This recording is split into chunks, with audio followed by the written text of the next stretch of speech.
Nuwun para miyarsa, ngaturaken pambagyo kawilujengan. Mugi panjenengan saha kulawarga tansah winantu ing bagyo mulya.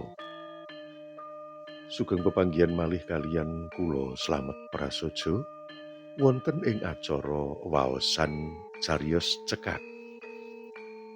Wekdal menika sampun sumadyo ngaturaken waosan cariyos kanthi irah-irahan Judu Kapindho. Seratanipun Sri Sembodra Alya ingkang kapacak wonten ing Cerita Mini kalawarti panyebar semangat nomer 26 tanggal 28 Juni 2019. Mugi atur waosan cariyos menika katampi kanthi renaning penggalih. Sugeng midhangetaken.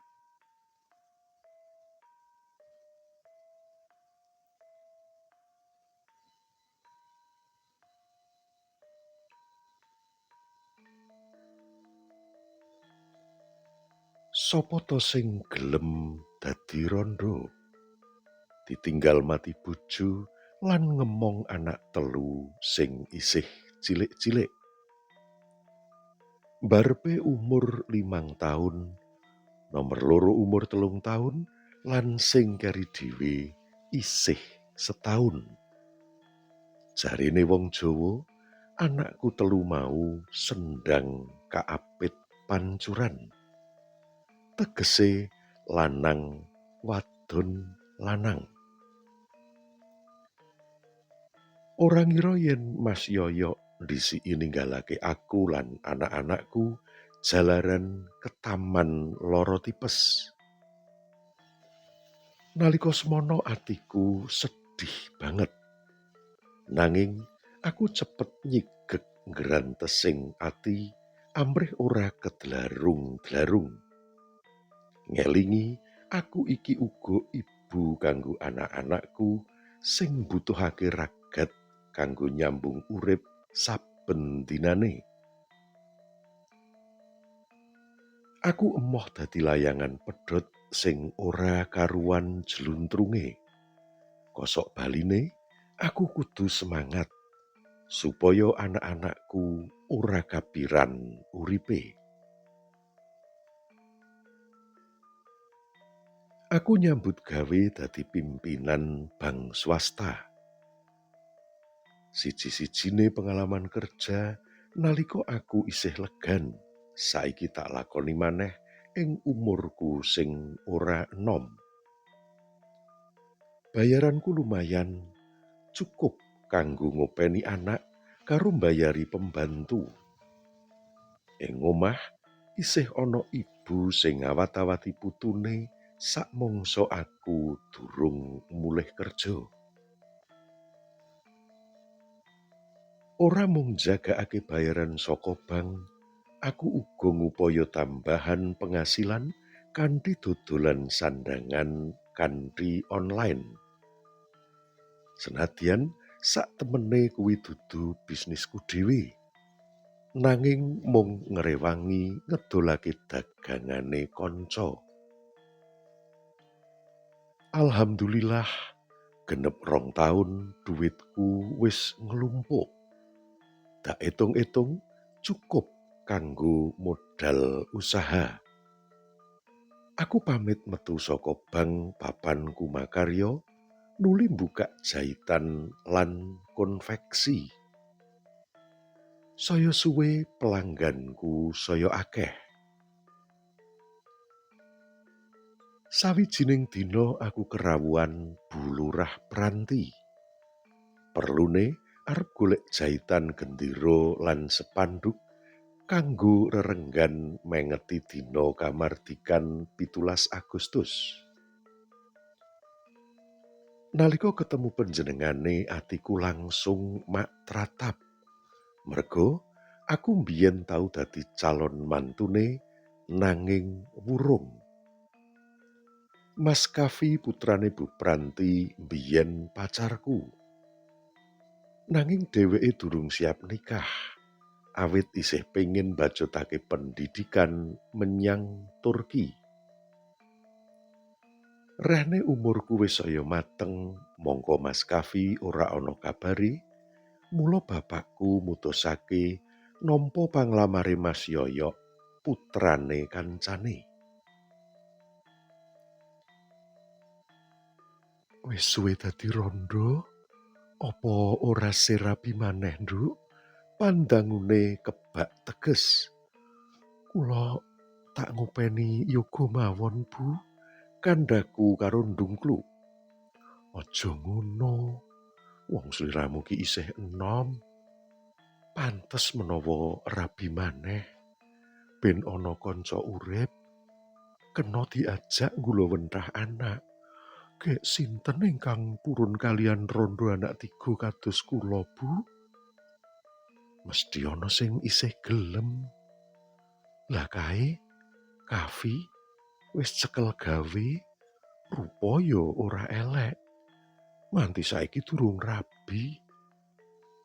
Insyaallah, sekedhap malih Mas Kavi kepanggih judunipun, Bu.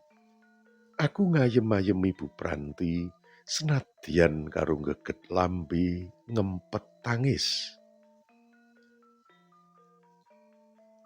Sakwise nelakake pesen gendera lan spanduk sing cacahe akeh marang aku, panjenengane banjur pamit kondur. Sakundure Bu Pranti, pikiranku kumleyang menyang jaman kawuri. Eling nalika isih gandeng karo Mas Kavi, kakak kelasku ing SMA. Rupane bagus, mripate amba, alise kandel. Kulite sawo mateng, dedege dhuwur. Mas Kavi dadi idolane cewek-cewek. Aku karo dheweke bisa cedhak merga padha-padha dadi pengurus OSIS. Witing tresna jalaran saka kulina. Nadyan Bu Pranti wis mbukak kalodhangan, nanging aku ora wani kegedhen pangarep-arep. Aku sadar karo statusku, rondo anak 3. Apa Mas Kavi isih gelem ngukup?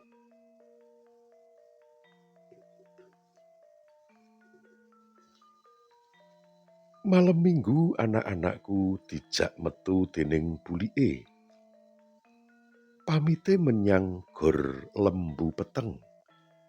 Saben malem Minggu, gedhong olahraga ing sakulone Kutha Tulungagung kuwi pancen reja dening wong dodolan panganan lan dolanane bocah cilik. Mula anakku ya semrintil wae dijak bulike mrana. Sakjane aku ya dijak metu, nanging aras-arasen. Awak lungkrah lara kabeh merga sedina njait garap pesenan gendera lan spanduk.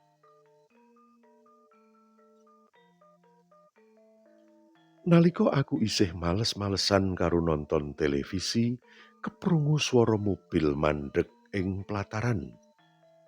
Pikirku, mobile adikku mulih saka Gor Lembu Peteng. Nanging ora suwe ana priya uluk salam.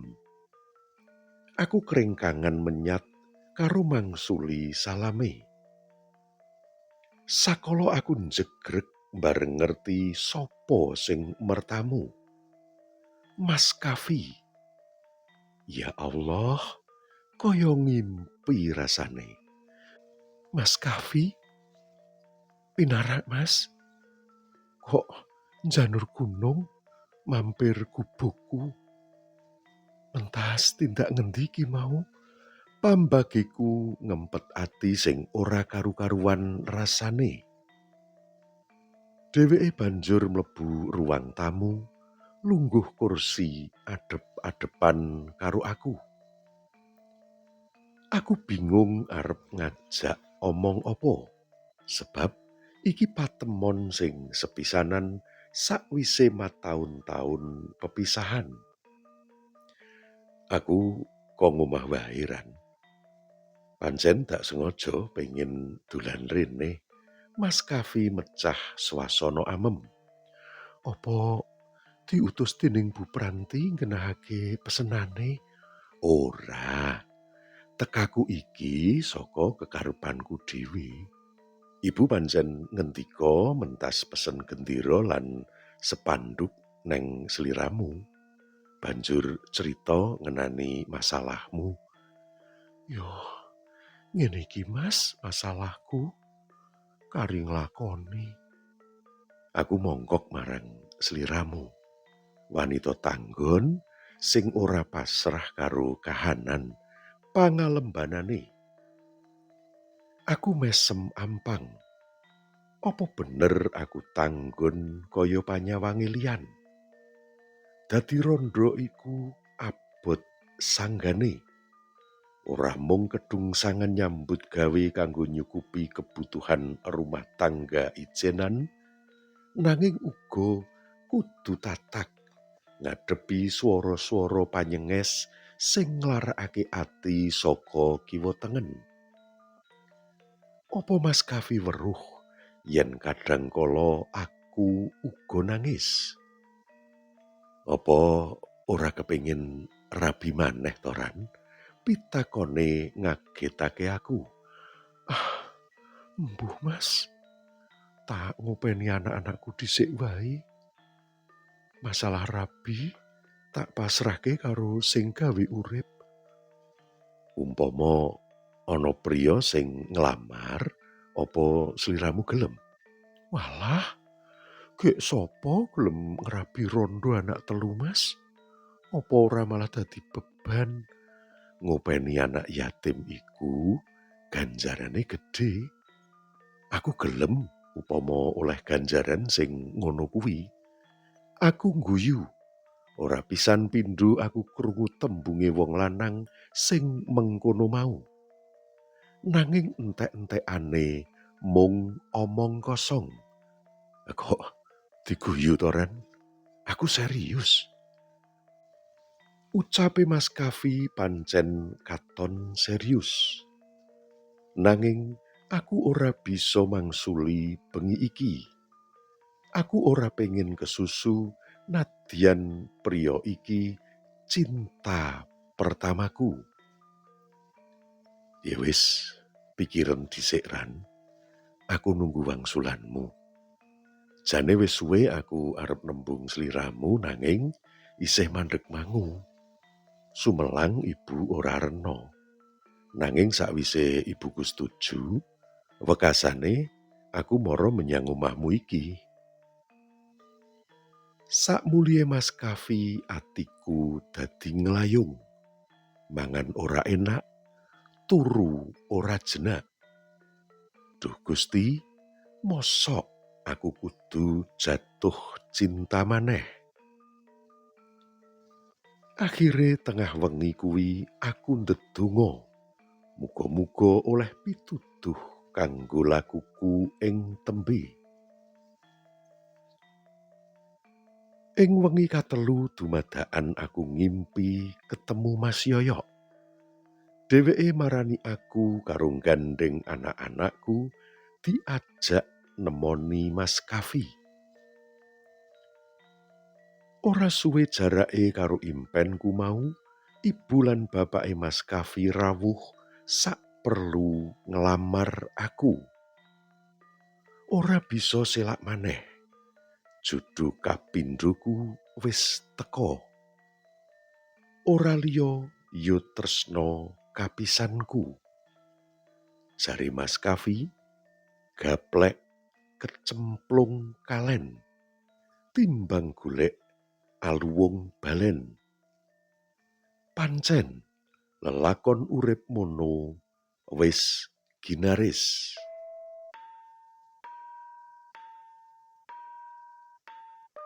Mekaten menggah pungkasan ning cariyos kanthi irah-irahan judul kapindho. Seratanipun Sri Sembodro Alia ingkang kapethik saking Crita Mini kalawarti panyebar semangat nomor 26 tanggal 28 Juni 2019. Mugi atur waosan cariyos menika saged dados panglipur sawetawis. Kula nyuwun gunging samudra pangaksama awit sedaya kekirangan dalah kalepatan anggen kula ngaturaken waosan cariyos menika. Ing wasana kula nyuwun pamit ngantos pinanggih malih wonten ing waosan cariyos sanesipun. Mugi rahayu ingkang tansah pinanggih. Nuwun, nuwun, matur nuwun.